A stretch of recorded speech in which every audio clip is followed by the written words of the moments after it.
श्रद्धा की हत्या करने के बाद हत्यारे आफताब ने पुलिस के सामने चौंकाने वाला खुलासा किया है और सबसे बड़ा खुलासा यह किया है कि 18 मई यानी कि जिस दिन उसने श्रद्धा की हत्या की उससे एक हफ्ते पहले भी वो श्रद्धा को मारना चाहता था। वो पूरी प्लानिंग कर चुका था, लेकिन श्रद्धा इमोशनल होकर रोने लग गई थी। इस वजह से उसके कदम पीछे हट गए, जिसके बाद उसने 18 मई को इस हत्याकांड को अंजाम दिया। मेरे साथ कुमार सोनू है और कुमार सोनू वो रिपोर्टर हैं जिन्होंने सबसे पहले ये खबर बताई थी कि आखिरकार किस तरीके से 35 टुकड़े करके उनको मेहरौली के जंगल में फेंक दिया। सोनू, हत्या की वजह जो पुलिस के सामने खुलासा किया है, वो हत्या की वजह क्या बताइए आपका?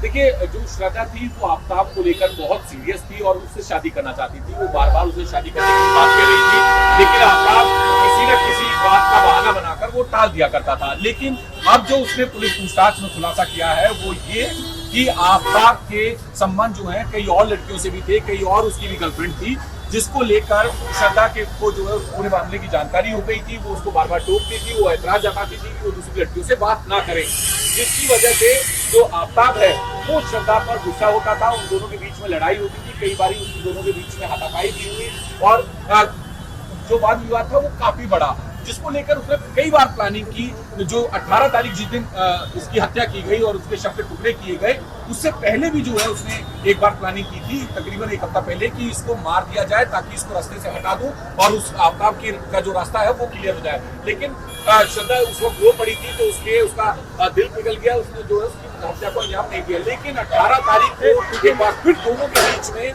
जो गर्लफ्रेंड थी आफताब की दूसरी, उनको लेकर विवाद हुआ क्योंकि श्रद्धा लगातार ऐतराज करती थी कि वो बात क्यों कर रहा है, जिसको लेकर दोनों के बीच में लड़ाई हुई और उसके बाद उसने पहले उसकी हत्या की और उसके शव के टुकड़े करके 18 दिन तक दिल्ली के मेहरौली इलाके के जंगलों में फेंके। जी बिल्कुल, 18 दिन तक वो लगातार जो 35 टुकड़े थे उन्हें जंगलों में फेंकता रहा। सोनू, सबसे बड़ी बात यह है कि जंगल में टुकड़े फेंके, आज भी पुलिस सर्च ऑपरेशन के लिए जंगल में पहुंची थी।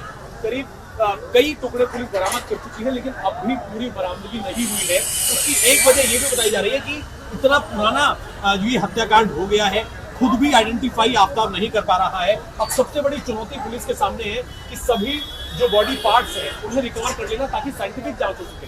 देखिए, अदालत में केस को मजबूत करना है, अगर पुलिस पक्ष को मजबूत करना है तो सबसे बड़ी चुनौती दिल्ली पुलिस के सामने है मर्डर वेपन को रिकवर करना, पहला।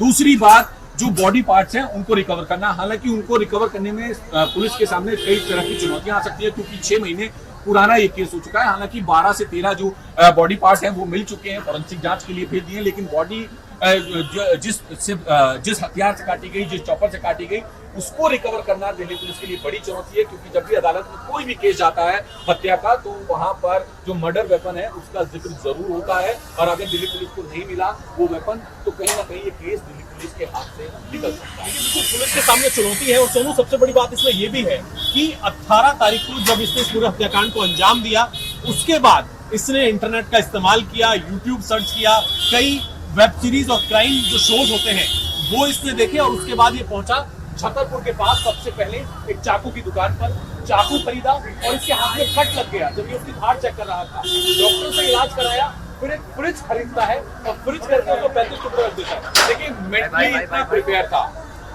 शव के टुकड़े कैसे करने हैं उसके लिए इसने डेक्स्टर टीवी सीरीज देखी। उसके खून के जो धब्बे हैं जो उसके घर पर लगे हुए थे, फर्श पर लगे हुए थे, उनको कैसे मिटाना है उसके लिए उसने बकायदा गूगल पर सर्च किया कि किस एसिड को लाया जाए ताकि बिल्कुल जो खून के धब्बे हैं वो बिल्कुल क्लियर हो जाए। तो एक एक चीज को जो है वो गूगल, इंटरनेट के जरिए, यूट्यूब के जरिए ये निकालता था। इवन इतना ही नहीं, जब हिमाचल से श्रद्धा के साथ ये दिल्ली पहुंचा है, पहाड़गंज को, वो भी गूगल लोकेशन से पहुंचा। उसके बाद सैफुद्दौला जाब में पहुंचा, हॉस्टल में रहने के लिए, डोरमेट्री में, वहां पे तकरीबन 3 दिन रहे, तो वहां पर भी गूगल लोकेशन से पहुंचा, और उसके बाद छतरपुर में घर लिया। तो हर तरीके से जो है इंटरनेट का पूरा इस्तेमाल करता था, इंटरनेट का बहुत अच्छा जानकार था ये। और टीवी सीरीज देखकर शॉप करने का आइडिया आया और गूगल सर्च करके ही इसने एसिड का नाम निकाला, उसको खरीद कर लाया ताकि पूरे जो सबूत हैं, खून के धब्बे हैं, वो मिटा दिए जाए। एग्रेसिव था सोनू, इस बात का खुलासा उस डॉक्टर ने भी किया है जहां पर ये अपना इलाज कराने गया। और बड़ी बात ये कि एक शख्स एक हत्याकांड को अंजाम देकर उसके 35 टुकड़े करके, जो फ्रिज इसने डबल डोर का लिया था सोनू, उस डबल डोर के फ्रिज में एक तरफ बॉडी पार्ट्स रखे हुए थे और दूसरी तरफ जो डेली नीड की इसकी जरूरत थी, ये फूड डिलीवरी बॉय से खाना मंगाता था, उस खाने को भी उस फ्रिज में रखता था, दूध पानी भी उस फ्रिज में रख रहा था और नॉर्मल लाइफ जी रहा था। इसी जो ये इसकी सारी हरकतें हैं उससे पता लगता है कि किस तरीके से इसकी मंशा थी और किस तरीके का इंसान था। देखिए बिल्कुल, मैं आपको एक बात बताऊं, जिस दिन हत्याकांड को अंजाम दिया, शव के टुकड़े किए, तो इसने फ्रिज में रखा हुआ था, लेकिन इसने अपनी दूसरी महिला मित्र को उस दौरान अपने घर पर बुलाया, जो कि एक डेटिंग ऐप पर मिली थी उसको, उसके साथ दोस्ती हुई थी। तो वो जो है जब घर पर आए और फ्रिज खोलकर कुछ खाने के लिए ना निकाले, तो उस दौरान उसने वो शव के टुकड़े निकालकर कबर्ड में रख दिए ताकि किसी को भी कोई शक ना हो।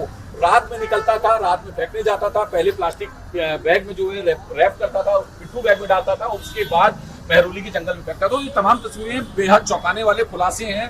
बहुत बड़ा केस है दिल्ली की हिस्ट्री में कि 35 टुकड़े कर कर एक लड़का जो है अपनी गर्लफ्रेंड के शव के और 18 दिन तक जंगलों में फेंकता रहा है। देखिए बिल्कुल, और मेरे पीछे इस वक्त मेहरौली थाना है जहां पर लगातार इस पूरे केस में जो आरोपी है आफ्ताब, उससे लगातार पूछताछ की जा रही है। वो फ्रिज भी यहीं पर है जिसमें एफएसएल की टीम जो है जांच कर रही है और अब पुलिस की कोशिश ये है कि जो बाकी के बचे हुए बॉडी पार्ट्स हैं उन्हें जल्द से जल्द बरामद किया जा सके, ताकि कोर्ट में पूरी तरीके से सबूतों के साथ पुलिस इस पूरे मामले को रखे।